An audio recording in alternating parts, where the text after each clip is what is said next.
Selamat malam buat kalian semua yang sekarang sudah berada di tempat ternyaman di dunia ini. Apalagi kalau bukan tempat tidur. Episode 7 podcast kali ini akan berbeda dengan podcast-podcast yang sebelumnya. Podcast kali ini akan membuat kalian merinding ketakutan. Jadi, aku harapkan kalian gak sedang dengerin sendirian. Cerita ini dimulai saat aku dan keempat temanku main ke sebuah taman di tengah kota. Ya, sering disebut hutan kota gitu sih. Sebenarnya saat itu sedang masa-masa liburan. Kita berlima ini udah terlalu deket banget berteman ya. Jadi bisa dibilang kita itu sahabatan. Walaupun kita berlima ini beda-beda daerah gitu. Dan kita dipertemukan pada saat ospek di kampus. Udah kurang lebih 2 tahun lah kita sahabatan kayak gini. Sebelumnya kenalin dulu teman-temanku. Ada Fitri, Nana, Dito, dan Andika. Aku ini sebenarnya orang yang cukup pendiam ya kalau lagi ngumpul sama banyak orang. Tapi kalau aku udah kumpul sama mereka, jiwa pendiamku ini tiba-tiba hangus seketika.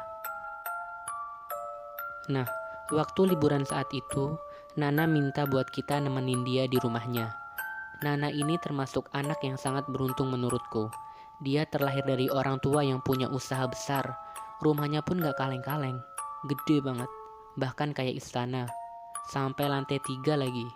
Kalau kita di lantai 3 tuh mau ke dapur, kan dapurnya ada di lantai 1. Kita harus turun tangga jauh banget. Aduh. Nah, Nana ini minta kita buat nemenin dia selama 3 hari di rumahnya.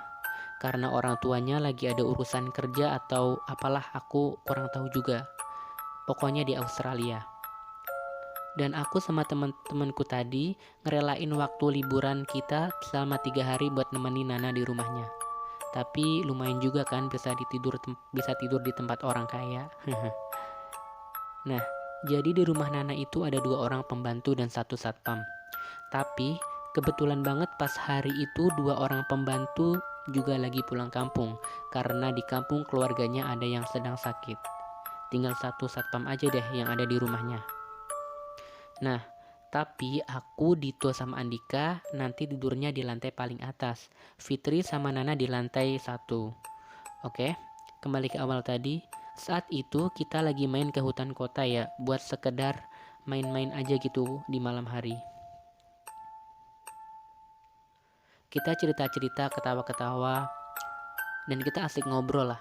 Apalagi kalau si Dito udah ketawa, pasti kita ngakak semua. Karena Dito itu orangnya lucu, dan kalau dia udah ngomong, pasti kita ketawa ngakak. Dan bahkan, kadang Fitri pun sampai ngompol tuh. Tapi kalau Andika ini cenderung dia kayak flat gitu ya. Ekspresinya datar, dia lebih gak banyak omong dari kita-kita.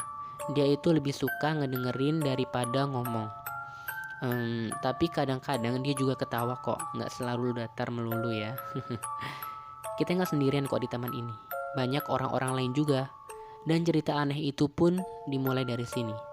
Tiba-tiba saat kita asik ketawa-ketawa ngobrol-ngobrol, ada orang di samping kita, tepatnya di sampingku, perempuan. Dia teriak-teriak sambil jambak-jambak rambutnya. Kita spontan kaget. Dan aku ngelihat dia kayaknya kesurupan deh. Gak jelas dia teriak-teriak apa, tapi aku dengar ada kata pergi, pergi gitu. Sontak tuh semua orang langsung ngerumunin si mbak itu yang lagi kesurupan. Dan kita juga penasaran dong, ikut tuh dalam kerumunan itu. Habis itu setelah kita keluar dari kerumunan, aku ngomong nih sama si Dito buat sudah yuk kita pulang aja ke rumah Nana. Kita berempat sudah ngumpul tuh, tinggal nungguin Nana aja. Kami kira si Nana masih ada di kerumunan orang itu. Sekitar 5 menit sampai 10 menitan lah kami nungguin si Nana. Tapi kok dia gak keluar-keluar sih? Dan aku denger si mbak tadi juga masih teriak-teriak. Terus kami cariin si Nana di kerumunan orang-orang itu. Dan ternyata si Nana gak ada. Kami bingung. Kemana Nana? Dan sangat-sangat gak disangka, si Andika ngelihat Nana lagi duduk di bangku taman sendirian. Di ujung taman itu lagi. Kami langsung datangin si Nana. Tapi anehnya Nana ini diem aja. Dia diem aja kita tanyain. Nah, ayo kita pulang. Dia tetap diem. Nah, kamu kenapa? Dia tetap aja diem, gak mau ngomong sama sekali. Itu aneh banget. Tapi pas Fitri pegang tangannya Nana, rasanya katanya dingin banget tangan si Nana ini. Dan aku juga udah curiga dari awal kalau Nana ini udah gak sadar. Tiba-tiba si Nana ini langsung teriak gitu dan jatuh. Pingsan dia. Aduh, malam itu aneh banget. Semua orang di taman itu banyak yang kesurupan setelah Nana pingsan.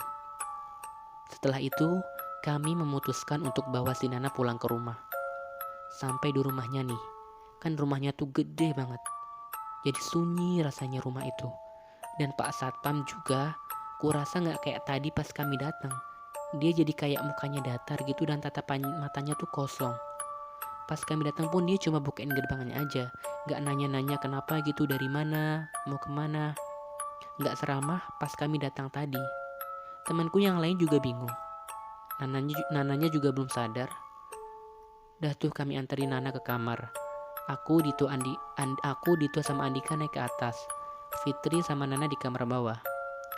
Kemudian setelah 15 menit, Fitri nelpon aku. Aduh, ini satu rumah aja harus nelpon ya. Saking gede banget itu rumah si Nana ya. Fitri nelpon dan ngabarin aku kalau si Nana udah sadar. Turun tuh kami semua ke bawah.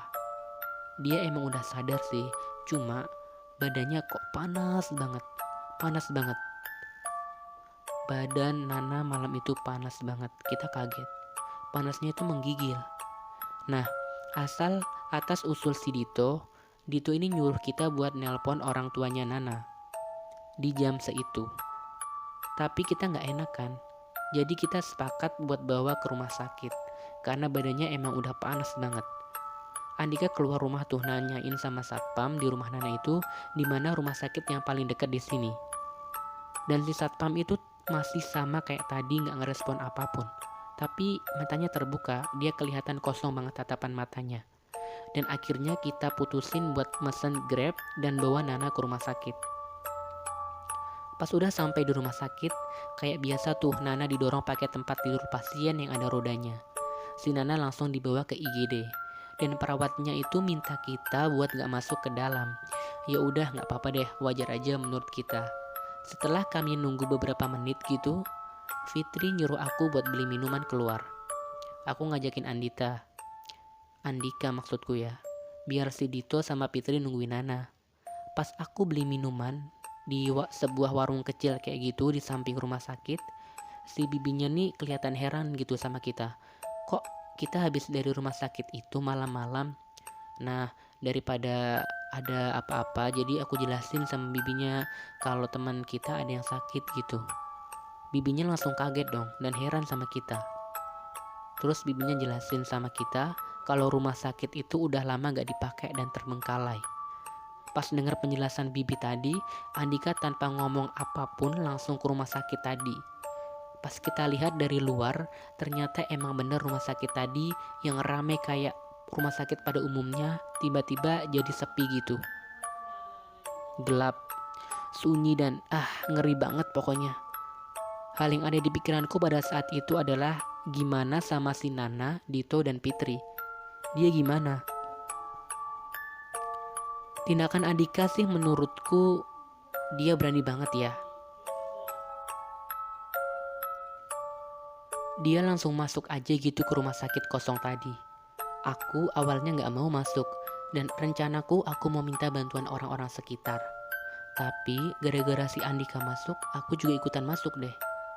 Tepat aku terakhir dari rumah sakit ini di tempat duduk depan IGD, pas di depanku udah gak ada siapa-siapa. Yang aku lihat cuma gelap, tempat duduk kotor dan berkarat, kosong gitu, suara-suara jangkrik dan kotor banget. Tempatnya kayak gedung kosong gitu, persis horor banget. Kita gak mungkin juga masuk lebih dalam lagi ke rumah sakit itu karena gelap banget. Akhirnya aku sama Andika keluar dari rumah sakit itu dan kita bingung. Hah, kok bisa? Kok bisa gini? Kenapa jadi begini? Sementara keadaan di sekitar rumah sakit itu ya kayak biasa, ada orang-orang lewat kendaraan. Karena rumah sakit ini juga gak jauh dari jalan poros, cuma masuk gang sedikit aja. Terus rencanaku aku mau ngedatangin si bibinya tadi buat ngumpulin orang-orang nyariin teman-temanku yang ada di rumah sakit tadi. Tapi aku lihat bibinya tadi udah gak ada. Warungnya pun juga udah gak ada. Mungkin sudah pulang. Aku udah mau minta tolong sama orang sekitar buat nyariin Nana, Dito, dan Fitri. Kalau aja dia masih ada di dalam rumah sakit itu. Siapa tahu gitu dia pingsan, itu menurut pikiranku. Tapi si Andika ini ngotot banget buat kita pulang aja dan nunggu besok pagi supaya kita bisa lapor sama polisi. Dia ngotot sampai marah-marah ke aku. Aku inget banget dia gimana marah sama aku. Tiba-tiba kita berdua dengar teriakan si Dito minta tolong dari dalam rumah sakit itu. Kenceng banget. Tapi orang-orang lain di sekitar rumah sakit itu kayak gak dengar. Biasa aja sikapnya pas ku perhatiin. Spontan aku sama Andika masuk ke rumah sakit itu menuju sumber suara Dito. Suaranya itu ada di lantai paling atas. Kami datengin tuh sumber suaranya. Dan di situ aku lihat Dito sama Fitri. Mereka juga kebingungan kenapa mereka ada di sini dan tanya-tanya sama kita. Kami juga bingung kenapa ngelihat mereka di situ. Kami tanyain juga, mereka kelihatan bingung. Terus tiba-tiba Andika ini dapat telepon dari Dito. Loh, kan Ditonya ada di sini. Kenapa jadi nelpon? Andika nanyain ke Dito, kok ini telepon dari kamu, Dit? Kan kamu ada di sini. Dito pun juga bingung. Bahkan Dito juga nunjukin HP-nya ke arah kita dan membuktikan bahwa dia nggak ada nelpon. Pas diangkat sama Andika, Dito bilang kalau mereka udah di rumah. Dito udah sama Nana dan juga Fitri. Hah? Kenapa jadi duluan mereka bertiga? Karena Dito ngejelasin bahwa kita lama banget. Pas Dito ngabarin gitu, tiba-tiba Dito dan Fitri yang tadi ada di hadapan kita, tiba-tiba gak ada. Padahal aku cuma ngedepin mata, tiba-tiba dia ngilang gitu. Andika juga ngerasa gitu. Kita di dalam ketakutan dan langsung keluar dari rumah sakit itu. Kami menuju rumah Nana. Sampai rumah Nana, masih sama yang aku lihat sikap Pak Satpam sama kita. Datar. Aku sama Andika masuk tuh ke rumah Nana. Kita ngelihat Dito sama Fitri ada di ruang tengah. Kami cerita tuh apa aja yang sudah kita alamin. Aku cerita tentang mereka yang ada di dalam rumah sakit kosong itu. Aku juga ngalamin kalau aku ketemu sama Fitri dan Dito di dalam rumah sakit itu. Dito dan Fitri pun juga bingung dong pastinya. Aku juga bingung. Terus si Andika nanya gimana kondisinya si Nana. Kata Fitri, Nana sudah ada di kamar. Ini bagian paling serem. Terus kami ngeliat di kamar, nengok si Nana. Tapi ini yang paling serem menurutku, sumpah. Ini yang paling serem. Kami ngelihat si Nana, kami lihat dia tidur tapi gak ada kepalanya. Badannya penuh sama tusukan. Kasurnya juga penuh sama darah. Kami kaget banget dan gak tahu harus ngelakuin apa. Ku tutup langsung tuh pintu ngelihat keadaan Fitri. Ku lihat teman-teman semua juga bingung, apalagi Fitri ya. Maklum dia kan perempuan. Aku takut kalau Fitri ini juga tiba-tiba pingsan gak sadar diri. Malah jadi nambah lagi deh nanti. Tapi untungnya dia itu orangnya kuat menurutku. Kami berempat di rumah Nana teriak-teriak ketakutan gitu, minta tolong, gak ada sama sekali yang respon. Dengan beraninya si Dito ngebuka kamar Nana tadi lagi. Dan pas dilihat, kita gak ngelihat Nana lagi. Dan kamarnya kayak biasa gitu. Rapi, gak ada darah lagi.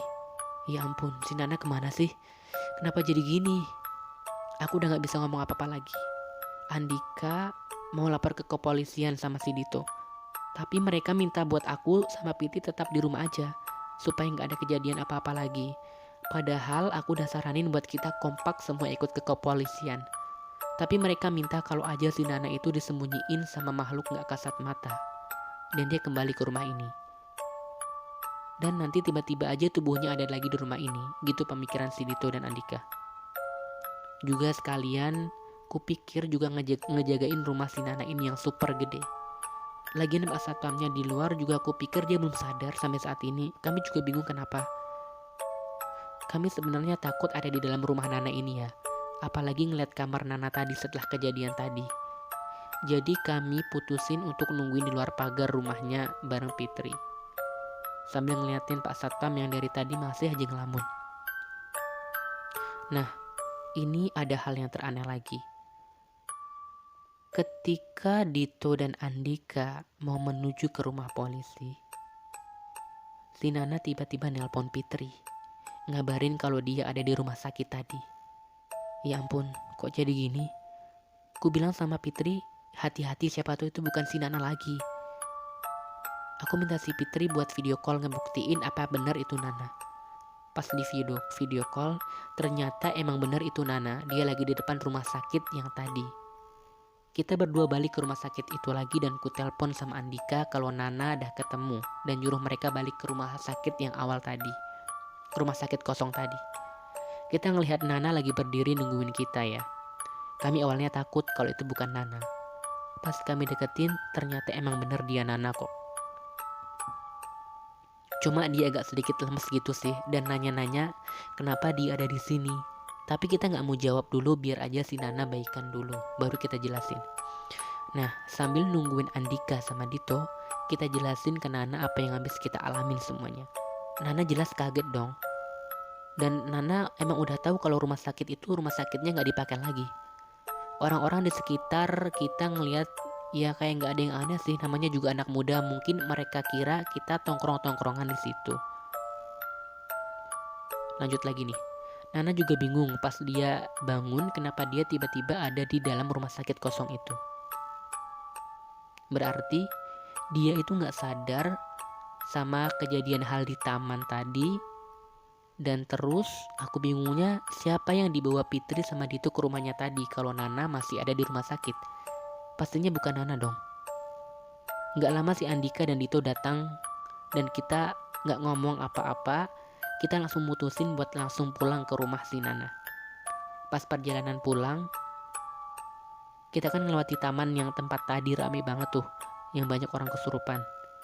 Pas kita ngelewatin taman itu, sepi banget. Gak ada orang, padahal tadi rame banget. Ketika sampai di rumah, kulihat satpam kayak mukanya bingung gitu dan nanyain kita habis dari mana, kenapa si Nana kelihatan lemes. Aku penasaran sama apa yang yang dialamin sama Pak Satpam.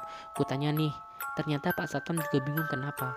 Tapi dia tuh ngelihat juga pas kita keluar masuk rumah di rumahnya Nana itu, cuma katanya bapaknya nggak bisa ngomong, kayak ketindihan itulah ibaratnya, gitu katanya. Kira-kira malam itu pukul 1 pagi kalau nggak setengah 2. Pokoknya waktu di malam itu kerasa kayak cepet banget. Habis itu kita masuk kita masuk ke rumah si Nana dan Pak Satpamnya yang tadi ikut juga masuk ke rumah. Jadi pada saat pagi itu juga pukul 1 pagi di dalam rumah Nana kita ngomongin apa aja yang udah dialamin. Kalau menurut Pak Satpam, tingkah laku Pak Satpam itu biasa-biasa aja, mungkin emang aku lagi ketindihan gitu kata Pak Satpam. Gitu sih pemikiran Pak Satpamnya. Dan dia ngerasa kalau dia juga udah sering kayak gitu. Dan kita pada malam itu gak berani tidur di dalam rumah Nana. Kita tidur di pos Satpam. Sampai pagi kita baru berani masuk ke rumah Nana. Untung Pak Satpam rumah Nana ini baik banget, selalu menenangkan istilahnya gitu. Dan mulai kejadian pada malam itu kita ngelihat nggak tahu itu Nana atau bukan, seseorang yang kepalanya nggak ada, badannya penuh dengan tusukan. Mulai kejadian malam itu kami berlima nggak keluar lagi malam-malam dan tetap stay di rumah Nana. Dan alhamdulillah kejadian itu nggak keulang lagi. Banyak yang bilang kalau kita berlima ini udah masuk ke dunia orang-orang gaib gitu. Untung saja kita masih bisa keluar. Untung aja. Tapi yang masih membekas sampai ini, kita ngelihat orang gak ada kepalanya, badannya penuh sama tusukan, terbaring di tempat tidur.